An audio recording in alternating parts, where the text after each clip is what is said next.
Barbie says she's ugly in this movie.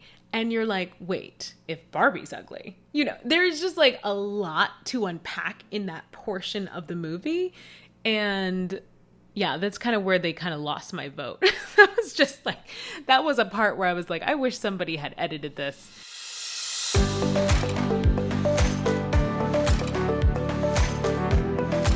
Well, toy people, it is time that we talk about the Barbie movie. When I first heard that they were coming out with a Barbie movie and that Margot Robbie and Ryan Gosling were slated to be Barbie and Ken, I thought, eye roll emoji, of course. Of course that's who they would choose. Not surprised, not moved, wasn't really excited to see that movie. Then the Barbie filter releases in April of 2023, and then all of a sudden this new messaging comes out. She's a Barbie. He's a Ken. Everyone's a Ken. Everyone's a Barbie. And that message starts to permeate that it's not just the stereotypical Barbie that we all know and grew up with. There are going to be other Barbies in this movie. Everyone can be a Barbie. Hi, Barbie. Hi, Barbie. Hi, Barbie. We all start playing with this filter, also promoting this idea that everyone is a Barbie. Then the trailer comes out. And when the trailer comes out, it looks amazing. The music is fire. We're all in love with the music. But it also becomes pretty clear that, oh, yeah, this is the stereotypical Barbie movie you would expect, in which it's focusing on the one blonde, blue-eyed Barbie. I talked to some people in the industry and they're like, well, Azhelle, you can't have a Barbie movie where the main character isn't the blonde, blue-eyed Barbie because it just won't sell. No one will want to see that. And, and that is the problem. But no one wants to talk about that. So the message gets really clear now.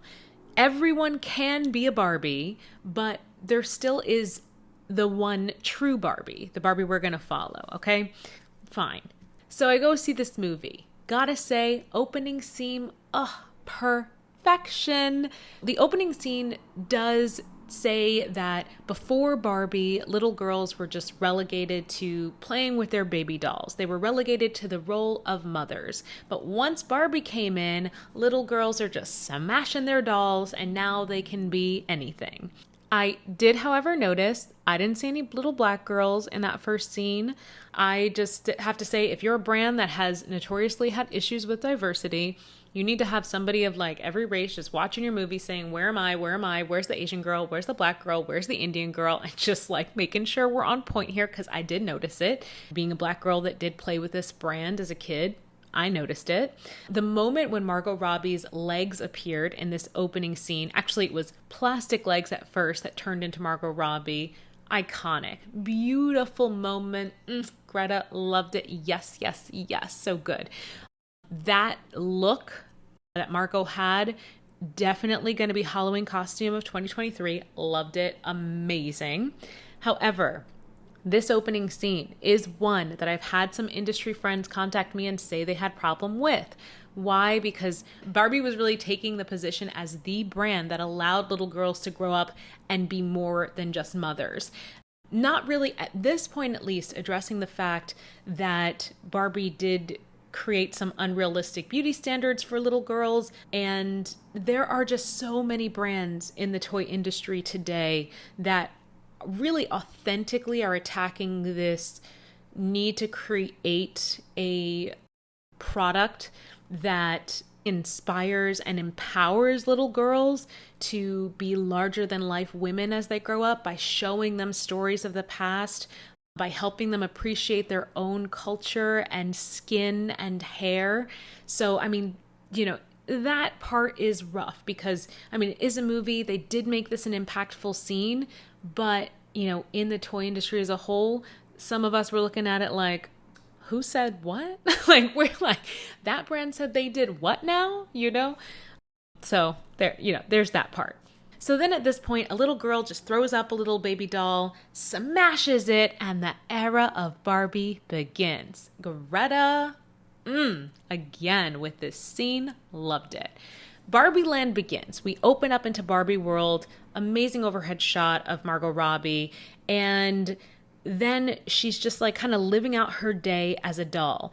As a toy designer and as someone who grew up with Barbie, I have to say the two parts of me just collided in utter perfection. You know, watching her turn on the shower and nothing's coming out, but she's still showering, and going to drink her orange juice in the morning and nothing comes out, but it's perfect. Like, that's how everything is supposed to be. Exactly how I played with my Barbie dolls in my own Barbie dream house. So, I mean, I love that. It was so on point. Also, as a toy designer who has designed play sets before, you know, you're just looking at all of the sticker decals that they actually worked into these real life-size sets of doll houses and saying, yes, there are no real mirrors, there are no real windows. Everything is fake. Because it's Barbie land. It is just so perfectly done in that way where you really feel like you're a kid playing with this toy again. And I can see they're creating this clever ecosystem where little girls can grow up and play with Barbie, and then the moment they age out, there's this whole entertainment world that can keep them intertwined in the Barbie world, but now talking to them on their next level, on their adult level. And the whole concept of where they took this movie is so smart. So in this movie, Barbie's walking around, she's saying hi to all her little Barbie friends. Everybody's Barbie. Everyone's like, hi, Barbie, hi, Barbie. That's a whole thing.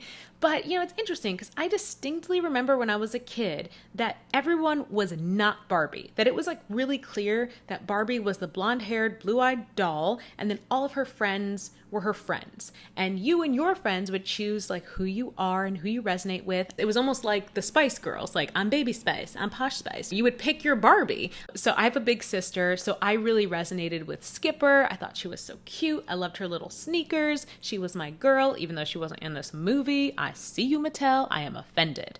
But in this movie, everybody is Barbie. And it seems like, you know, as a toy company as a whole, they're making this shift to everybody being Barbie, to be, you know, much more inclusive. Back in the day, Barbie and even the company Mattel have always quintessentially been kind of like the Regina George of the doll kingdom. Get in, loser. We're going shopping.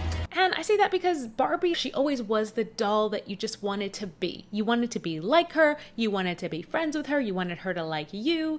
And Mattel, if you're a toy designer, was always the company you wanted to get to. And that Barbie team was always the team you wanted to work on. These were like the top echelons, right? Coming up.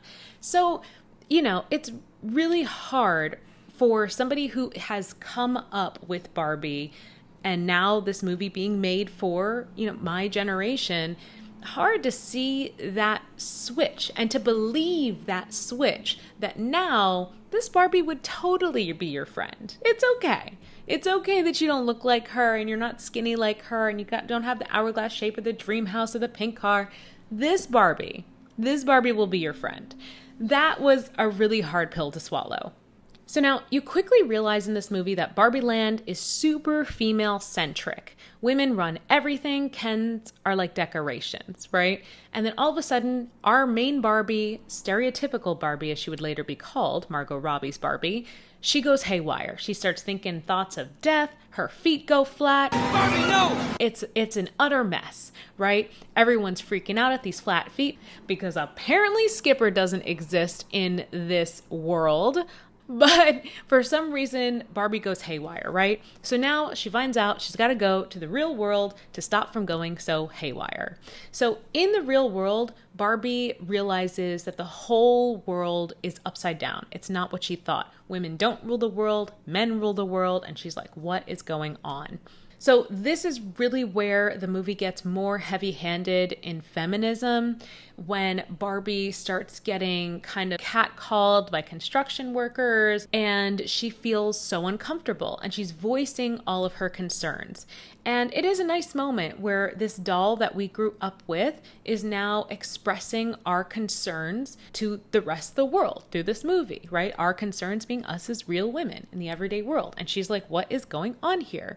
It just felt like this very heavy-handed feminism message was coming out a little too late. In 2012, there was what was called the fourth movement of feminism happening. In 2017, the entire Me Too movement was huge, gaining traction. So the messaging felt a little dated. where the movie really seemed to have the air that they wanted you to go, oh my gosh, I can't believe that Barbie just said that. Instead, it left me thinking, oh my gosh, I can't believe Barbie's just realizing that. And, now obviously she comes from Barbie Land in this movie, and that's why she's just realizing these things. But really, as a company, as a whole, it's making you look at everything and say, why are they just realizing this issue now? How has she never addressed this before? So it just felt a little out of date, and it leads you to believe, how important was this mission, and why is this mission so important now? Is this mission to empower women important now because, a majority of people support it, so it feels more safe, like this is a safer issue to get behind now as a company? Or is it really that it's become more important now and we have to say something because we can't let this slide? I also really noticed as all these feminist notes kept coming through here in the movie, I was reminded that I've been hearing a lot of this similar women empowerment chatter throughout the toy industry as a whole. We cannot talk about this Barbie movie without talking about the fact that they had the toy meeting the creator. Barbie was created by Ruth Handler, and Ruth saw her kid playing with their baby dolls in a unique way, and that triggered in her mind an idea for a new way to play with dolls, thus triggered an idea for a new type of doll. This does trigger another bit of history that you may not know about. Barbie was inspired by an adult toy doll and just turned into a children's doll. So in the beginning, parents were not that into her because she looked really voluptuous and sexy. And Ruth just kind of had to remarket and repackage this and be like, no, this is something that you can use to inspire your little girls to go on and get married, which is what you want them to do, or to, aspire to do other things. Barbie was originally inspired by something that was a little salacious at the time. In this movie, Barbie, the character, meets her creator, Ruth Handler. So one of the really powerful quotes that come from her meeting with Ruth is that ideas live forever. And that is so magical, how they really push this idea that toys can be this cultural phenomenon, that a toy can live forever. And I hope that really perpetuates more people to come into this industry with an idea that they can work on and push to live forever. Love that idea. So now we got to move on to some things I thought were a little bit cringy in the movie, and they did it anyway. So at one point when Barbie goes into the real world, she's actually looking for the child that plays with her, because she learns that the reason she's probably going all haywire is because a kid was playing with her wrong, right? So she thinks she finds this kid. She goes up to the kid. She's like, "Hey, kid, I'm Barbie." And the kid rips her a new one. The kid's like, "Hey, Barbie, we all hate you. We haven't played with you since we were 5. You're a fascist. We don't like you. You put unrealistic beauty standards and ideals on young women. You've hurt us. Bye." So Barbie breaks down and starts crying. Now, at this point, I'm like, oh my gosh, here it is. This is the moment. Barbie is going to address, she's going to realize, she's going to deal with this. And she doesn't. At that point, it just the story kind of progresses away from that topic. They put it on the angst of an angry teenager and just move beyond that. Barbie doesn't address or deal with that fact that, yes, she put unrealistic beauty standards on people. There are women today that have done a ton of plastic surgery to themselves to look like a Barbie. So yeah, she did that. And I think she should have addressed it. If you're going to have a character in the movie, bring it up. For me, it was almost like reopening of a wound that I'd forgotten was there, and then just letting it air out for another hour and a half. As the movie progressed, Ken starts identifying patriarchy in the real world, and he decides that he needs to bring patriarchy to Barbie Land. Now, this is where the Barbie movie actually turns into one of my favorite categories of movies, like dystopian horrors, where Ken kind of brings in this patriarchy to Barbie Land and then just screws everything up and kind of turns it into a Stepford Wives world. So later on, toward the end of the movie, Barbie is upset yet again. She basically is losing this civil war between the Kens and the Barbies, and she finally realizes a way that they can win. So she stops crying, she gets up, she has a plan. And a character, the same character who called Barbie out before, calls her White Savior Barbie. So this teen character is clearly like the woke person in this movie who's just saying everything like it is. So she identifies that Barbie's acting like the white savior, and then they just move on with it anyway. So it's just cringy. Now, another cringy, but they did it anyway point of this movie was when they had the Latina character, America Ferrera, and she presented an idea for like an everyday Barbie to her boss, and her boss is like, absolutely no, shut it down. Terrible idea.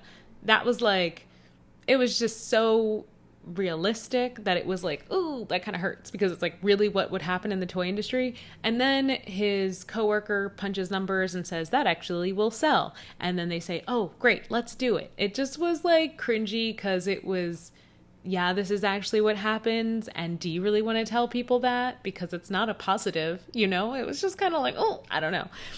And then the last cringy, but they did it anyway, part of this movie involves the marketing and what the movie actually is.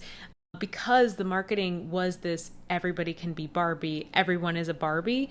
And then when you get into what the movie actually is, everyone is a Barbie in that movie. There's a Black president Barbie, there are Latina Barbies, there's a pregnant Barbie, everyone's a Barbie. But the most important Barbie, the it girl Barbie, the focus of this movie Barbie, the most famous Barbie, is that stereotypical Barbie, is the blonde hair, blue-eyed Barbie. Further to that, that stereotypical Barbie at some point actually says in this movie, I'm ugly, which was a really bizarre moment in what was like kind of a sad moment. You were kind of feeling bad for her, but then you're also, as a former user of Barbie who used to feel bad because of the unrealistic beauty ideal she put on you, you're feeling bad for Barbie, but you're also like, wait, but Barbie made me feel bad. And you're wondering, am I being gaslit right now? And then all of a sudden, Barbie says she's ugly in this movie. And you're like, wait, if Barbie's ugly, there's just like a lot to unpack in that portion of the movie. And yeah, that's kind of where they kind of lost my vote. That was just like, that was a part where I was like, I wish somebody had edited this. They did have a voiceover that said, note to directors, casting Margot Robbie for this while she's saying she's ugly doesn't work. So they, comically put that note in, but it just seemed lazy, because it was like, how about you just don't have her say that? Have her say, I'm not good enough, have her say something real. Yeah, that was just weird. This movie generated $155 million in the opening weekend, and it was reported to cost $140 million to make, with $100 million spent on marketing alone. So with that, I've got to say, look, the marketing of this movie really focused on everyone can be a Barbie, and that allowed a lot of user-generated content to kind of quadruple their marketing efforts. And I'm a little disappointed that the movie didn't actually give you that same feeling that everyone could be a Barbie. And it makes me wonder, what if Mattel had spent that kind of marketing money on some of the doll brands that they have that actually make you believe everyone can be a Barbie? And you're saying, Azhelle, what brands? Like their Inspiring Women line. Within that line, they've got a Rosa Parks doll. They got a Madam C.J. Walker doll. Why was more marketing money not spent promoting those brands? To me, it says those brands were created around the time there was the big Black Lives Matter movement, but they did not get that huge push. And they sold out really quickly, which you might think, oh, that's a great thing, those dolls sold out. But no, companies project sales so that they can stay in stock. When something new comes out and sells out too fast, it's because a company presumes that it won't sell enough. And so they order too little. So it actually says that they had very low expectations for those products. And while all this marketing was happening for the Barbie movie, Mattel actually came out to specialty retailers with new high minimums for the amount of product they would have to order to maintain their accounts with Mattel. So they actually raised the minimum they would have to order to encourage people to order more Barbie product. And to me, that says they knew this marketing push was going to be so big and they wanted it to translate into sales. They did not want it to translate into out of stock. Nobody wants to be out of stock in the toy industry. We want to almost run out of stock, but we want to stay in stock because if you stay in stock, you're making more money. Mattel also has this line called Creatable World. I know it didn't do as well as they first thought it would. That line is all about non-binary dolls. So a kid can kind of create a doll that looks like them. It doesn't have to be a boy. It doesn't have to be a girl. You know, why weren't there more marketing dollars spent behind that? I mean, I don't know what the actual marketing spend was behind Creatable World. I don't know what the actual marketing spend was behind Inspiring Women. But when you see a company can create such a movement for a brand and they can say that they are creating this movement to inspire women to be anything, but you also see they have this breadth of product that could reach other women and other things that they need to see. You start to wonder, like, well, why aren't we putting some of our marketing dollars into the non-stereotypical Barbie and Barbie sub-brands over here? Right? What if these sub-brands were Easter egged into this movie in the way discontinued items like Midge and Alan were? You know, if the Madam C.J. Walker Barbie or the Rosa Parks Barbie were getting featured at one of the opening scenes in Barbie Land where Barbie was going around about her day, those Barbies that actually exist could have been presented very subtly in those opening scenes. You know, if it wasn't so closely tied to, you know, a toy brand like that, I wouldn't be being so hard on it. But I care about, you know, the products and the brands that we are pushing onto our kids. So I gotta, you know, I think we could do just a smidgen better. So let's dive into my conclusion. If you're wondering if you should see the Barbie movie based on my review, yeah, you should definitely see the Barbie movie. This is a historic moment for the toy industry. Go see that movie. This is going to change everything. We already knew that so many toy companies were breaking into the entertainment space. This is the beginning. The fact that it's doing so well, oh, buckle up, because they are not going to stop now. We know they're working on a Hot Wheels movie. We know Spin Master is working on a Rubik's Cube movie. We don't even know what's going to be coming from Hasbro. So buckle up. This is the beginning of a big movement in the toy industry. I do think this movie is going to be a cult classic. I think the marketing behind it is going to become a standard in the toy industry. I think this is going to create more marketing jobs in the toy industry at other companies seeing what they created with Barbie. I do believe other brands think they can replicate that with their own brands, and we will see. We'll see if that can happen. That is my review for the Barbie movie and Barbie Mania. If you want to support some of those other lines of products I've mentioned from Mattel, I'm going to leave the links where you're watching this video in the description. And if you want to support other brands, toy brands that inspire little girls to be trailblazing women, also check the links below. Well, thank you for showing up for my Barbie review, and I hope you like and subscribe to this channel. Turn on those notifications so you get notified every time I post a new video. You can stay up to date with me and the toy industry if you listen to my podcast, Making It in the Toy Industry with the Toy Coach. And until next time, I'll see you later, toy people.